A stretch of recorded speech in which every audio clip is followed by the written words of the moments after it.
Oftentimes, the pathway to elevation is traumatic because we get addicted to what was and we're not prepared for what is. Many times, our trials, obstacles that we have overcome in life, and like the brokenness and the trauma, it's really God leading us to our purpose.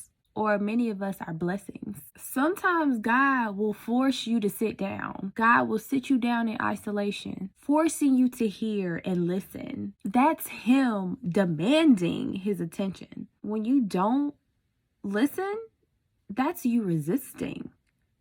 It's difficult. That's when times are hard. Nothing is flowing easily. Nothing is coming to you smoothly and easily. At times, we tend to get so comfortable with where we are that we get scared of what's ahead, the new. The unknown can be scary at times, but also the unknown can be something better than where you are or where you're coming from. The new is your blessings that we keep running from. I don't know. This is for somebody. I don't know. The storm or isolation is a test to see if you are truly ready for your blessings. When you are in isolation, God has to break you within in order to restore you in preparation for your blessings. I know I was going through my storm and my isolation. I felt like this was punishment. Like, why are you doing this to me? In actuality, it was like me stepping into a new version of me, stepping into my blessings that I've been needing this whole entire time. So isolation is not a bad thing. The storm is not a bad thing. The storm is breaking you so you can live in your purpose. It's a blessing. It's one of those things that's a blessing in disguise. There you go. And once you make it out of that storm, ooh, your spirit is just brighter. Now you feel renewed. Your soul is uplifted. Sometimes God has to break you to renew you and cleanse your spirit and cleanse your soul. He had to cleanse you from those bad spirits that latched onto you. At the time, it's like when you're in that storm and you're in that isolation, you don't know what He's doing. You don't know what's going on. You're just confused. It's just a lot of confusion. It's like down, up, down, up. That's your mood.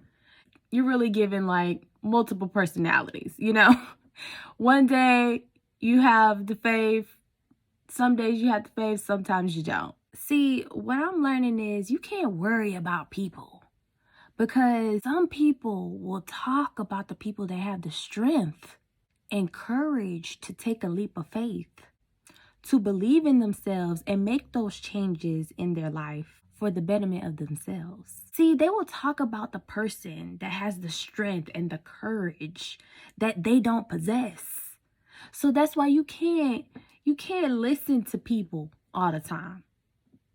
You have to use discernment when you are listening to other people, listening to what they talk about. Have discernment. And another thing that you have to be mindful of when you're going through your storm or your isolation or you're bettering yourself is that when people talk, it's only showing how weak they are and how unhealed they are. Don't let it affect you and how you value you and the Most High. Because in actuality, they always gonna talk, whether you're doing good or bad.